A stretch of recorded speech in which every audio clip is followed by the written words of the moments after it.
RTL-SDR ഉപയോഗിച്ച് 433 MHz remote കൺട്രോളിൻ്റെ signal ഒന്ന് test ചെയ്യാൻ പോവുകയാണ്. ഇതാണ് അതിന് ഉപയോഗിച്ച സെറ്റപ്പ്. ആൻറ്റന കണ്ടില്ലേ, UHF ആൻറ്റന. അത് RTL-SDRൻ്റെ കൂടെ വാങ്ങാൻ കിട്ടുന്നതാണ്. ടെലിസ്കോപ്പിക് ആൻറ്റന 2 ഫിറ്റ് ചെയ്തിട്ടുണ്ട്. അതൊരു SMA to SMA jumper cable വെച്ചിട്ടാണ് RTL-SDRലേക്ക് കണക്ട് ചെയ്യണത്. അപ്പോൾ അത് ഫുള്ളായിട്ട് ഞാൻ നീട്ടി വെച്ചിരിക്കുകയാണ്. അതിൻ്റെ നീട്ടം അഡ്ജസ്റ്റ് ചെയ്ത് കഴിഞ്ഞാൽ, ലെങ്ത് അഡ്ജസ്റ്റ് ചെയ്ത് കഴിഞ്ഞാൽ കറക്റ്റ് ഫ്രീക്വൻസിയിലേക്ക് ട്യൂൺ ചെയ്യാൻ പറ്റും. ഞാനതൊന്നും ചെയ്തിട്ടില്ല. അപ്പോൾ ഇനി ഇത് ഒരു ലാപ്ടോപ്പിൽ പ്ലഗ് ഇൻ ചെയ്തിട്ടാണ് ഉപയോഗിക്കുന്നത്. ലാപ്ടോപ്പിൽ RTL-SDRൻ്റെ ഏതെങ്കിലും ഒരു സോഫ്റ്റ്വെയർ ഇൻസ്റ്റാൾ ചെയ്തിട്ടുണ്ടാവണം. പിന്നെ ഈ ആൻറ്റന ഡയറക്ഷണലായിട്ട് ഉപയോഗിക്കാം. അങ്ങോട്ടും ഇങ്ങോട്ടൊക്കെ തിരിച്ചു കഴിഞ്ഞാൽ നമ്മൾ റിമോട്ട് ഏത് ഭാഗത്തു നിന്ന് ആ സിഗ്നൽ വരുന്നതെന്ന് കണക്കാക്കി ഡയറക്ഷണൽ ആൻറ്റനയായിട്ടും ചെറുതായിട്ട് ഉപയോഗിക്കാൻ പറ്റും. ഡൈപ്പോളാണ്. ലാപ്ടോപ്പിൽ എയർസ്പൈ SDR ഷാർപ്പ് സോഫ്റ്റ്വെയർ ഇൻസ്റ്റാൾ ചെയ്തിട്ടുണ്ട്. പിന്നെ RTL-SDR USB പോർട്ടിൽ പ്ലഗ് ഇൻ ചെയ്തിട്ടുണ്ട്. എന്നിട്ട് റിമോട്ട് ടെസ്റ്റ് ചെയ്തു. അതാ റിമോട്ട് ഞെക്കിയപ്പോൾ കണ്ടില്ലേ, സിഗ്നൽ വന്നിട്ടില്ലേ, 433.530 പ്രധാന സിഗ്നൽ. അതിൻ്റെ സൈഡിൽ 1-2 ചെറിയ സിഗ്നൽസ് കാണുന്നുണ്ട്. അതിന് സ്ട്രെങ്ത്ത് കുറവാണ്. അത് തൊട്ടടുത്ത് വെച്ച് ചെയ്തുകൊണ്ടാണ് ആ സിഗ്നൽസ് അതിൽ വന്നത്. ഇനിയിപ്പോൾ അടുത്ത റൂമുകളിലേക്ക് പോകാൻ പോവുകയാണ് റിമോട്ടും കൊണ്ട്. അപ്പോൾ സിഗ്നൽ വരുന്ന കുറച്ചുകൂടെ ശക്തി കുറയും. തൊട്ടടുത്ത റൂമിലാണ്. അപ്പോൾ ഏകദേശം ഒരേപോലെ തന്നെ വന്നിട്ടുണ്ട്. ഇനി അവിടുന്ന് അടുത്ത റൂമിലേക്കും കൂടെ പോവുകയാണ്. അപ്പോൾ കണ്ടില്ലേ, ആ സിഗ്നലിൻ്റെ ശക്തി കുറഞ്ഞു, എക്സ്ട്രാ സിഗ്നൽ കുറഞ്ഞു. പിന്നെ ഒരു റൂമിലേക്കും കൂടെ പോയി. അപ്പോൾ ചുമരുകളെ ഇടയിൽ വരുംതോറും സിഗ്നൽ കുറയുന്നുണ്ട്. അതാണ് അതിൽ കാണുന്നത്.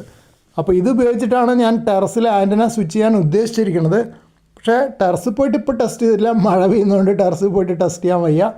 പിന്നെ ടെറസിൽ ടെസ്റ്റ് ചെയ്യുമ്പോൾ അടിയിൽ കോൺക്രീറ്റും കൂടെ കടന്ന് വരണം സിഗ്നൽ. അതിപ്പോൾ എങ്ങനെ വരാൻ പറ്റുമെന്ന് എനിക്ക് അറിഞ്ഞുകൂടാ. എന്തായാലും പിന്നീട് ടെസ്റ്റ് ചെയ്ത് നോക്കാമെന്ന് വിചാരിക്കുന്നു. പ്രിലിമിനറി ടെസ്റ്റ് ചെയ്തപ്പോൾ സിഗ്നൽ നന്നായിട്ട് കിട്ടുന്ന ഒരു സന്തോഷത്തിന് ഷെയർ ചെയ്യാമെന്ന് വിചാരിച്ചതാണ്.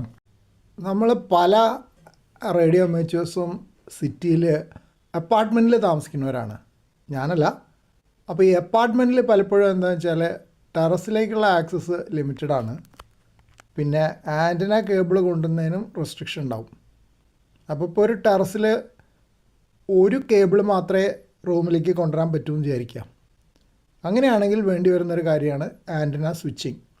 ടെറസിലിപ്പോൾ 2 ആൻറ്റന 3 ആൻറ്റന വയ്ക്കാൻ സൗകര്യം കിട്ടിയിട്ടുണ്ടെങ്കിൽ അത് തമ്മിൽ സ്വിച്ച് ചെയ്യേണ്ടി വരും.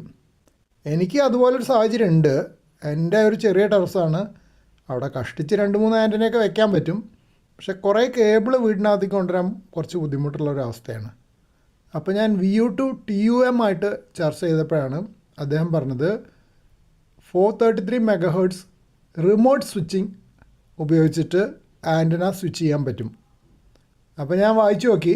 നാഷണൽ ഫ്രീക്വൻസി അലൊക്കേഷൻ പ്ലാൻ 2022 പ്രകാരം very low power equipment 433 MHz ബാൻഡിൽ ഉപയോഗിക്കുന്നതിന് ലൈസൻസ് ആവശ്യമില്ല.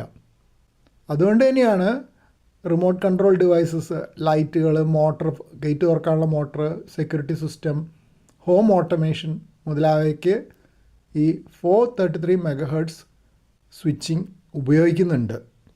അപ്പോൾ ഞാൻ നെറ്റിൽ നോക്കിയപ്പോൾ കുറേ ഡിവൈസസ് ഓൺലൈൻ വാങ്ങാൻ കിട്ടും. അപ്പോൾ വെറുതെ ഒരു അറിയാൻ വേണ്ടിയിട്ട് ഇവിടെ അടുത്തുള്ള ഒരു കടയിൽ ഞാൻ വിളിച്ച് ചോദിച്ചു. ഞാൻ സാധാരണ മറ്റ് സാധനങ്ങളൊക്കെ ഇലക്ട്രോണിക് ചെറിയ സാധനങ്ങളൊക്കെ വാങ്ങിക്കുന്ന ഒരു കടയുണ്ട്. ആ കടയിൽ ചോദിച്ചപ്പോൾ അവിടെ ഒരു പീസ് ഉണ്ട് 433 MHz സ്വിച്ചിങ്ങിൻ്റെ. അപ്പോൾ വേഗം പോയി അത് വാങ്ങിച്ചു കൊണ്ടുവന്നു. അതാണ് ഈ കാണുന്നത്.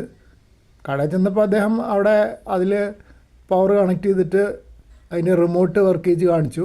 റിമോട്ട് വർക്ക് ചെയ്യുമ്പോൾ അതിൽ ഒരു ചുവന്ന LED ഉണ്ട്, അത് കത്തുന്നതൊക്കെ കാണിച്ചു തന്നു.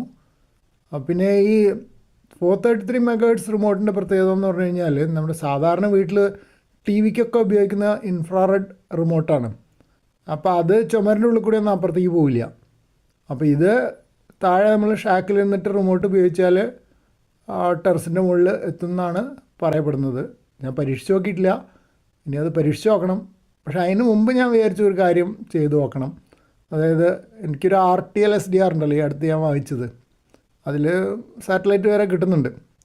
അപ്പോൾ ഇത് ഉപയോഗിച്ചിട്ട് ഇതിൻ്റെ റിമോട്ട് ഓൺ ആക്കുമ്പോൾ അതിൽ 433 MHz ഡിസ്പ്ലേ വരുന്നുണ്ടോ, അതായത് വാട്ടർഫാൾ ഡിസ്പ്ലേയിൽ എന്തെങ്കിലും സിഗ്നൽ കിട്ടുന്നുണ്ടോ എന്ന് നോക്കണം.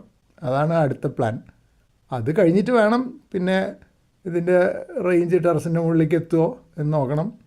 പിന്നെ അതും കഴിഞ്ഞിട്ട് വേണം ആക്ച്വലി ആൻറ്റന സ്വിച്ച് ചെയ്യണമെങ്കിൽ ആ റിലേ കൂടെ അങ്ങോട്ടും ഇങ്ങോട്ടും മാറ്റുമ്പോൾ റേഡിയോ ഫ്രീക്വൻസി അല്ലേ കുറച്ച് ബുദ്ധിമുട്ടുണ്ട്. കാരണം അത് കറക്റ്റായിട്ട് ചെയ്തില്ലെങ്കിൽ ചിലപ്പോൾ SWR വന്നിട്ട് റേഡിയോന് പ്രശ്നം വരും.